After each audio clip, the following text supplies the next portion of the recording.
Bienvenue.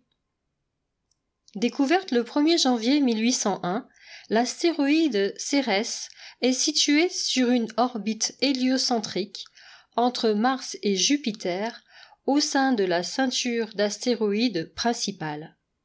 Elle se situe alors dans le signe du Taureau, ce qui a peut-être été déterminant dans le fait qu'elle fut ainsi baptisée. En effet, dans la mythologie romaine, Cérès est la déesse de l'agriculture, des moissons et de la fertilité.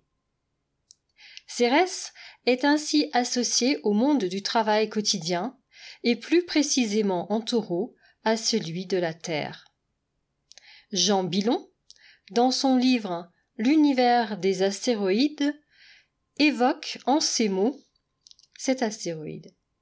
Cérès correspond à l'étape civilisatrice sur le chemin de l'édification de l'être social.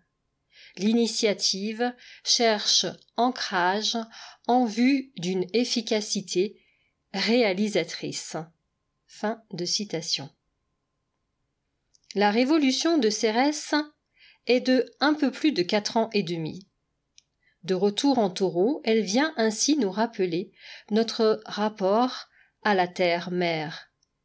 Ce qui est à la fois surprenant et intéressant est que l'étude numérologique du moment de sa découverte, donc 1er janvier 1801, nous mène en réduction au nombre 3, c'est-à-dire, dans le tarot, à la figure de l'impératrice, qui, elle aussi, est une représentation de la Terre-Mère, de la féminité puissante et créatrice, associée à la fertilité et aux moissons.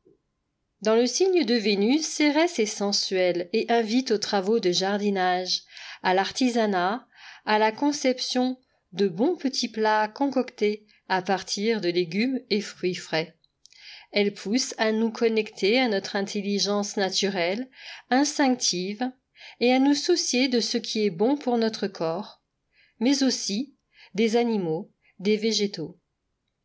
Elle incite à la lenteur, à un raisonnement pratique et pragmatique, concret, à retrouver un rapport sain et simple au réel, le plus tangible, c'est-à-dire à la nature.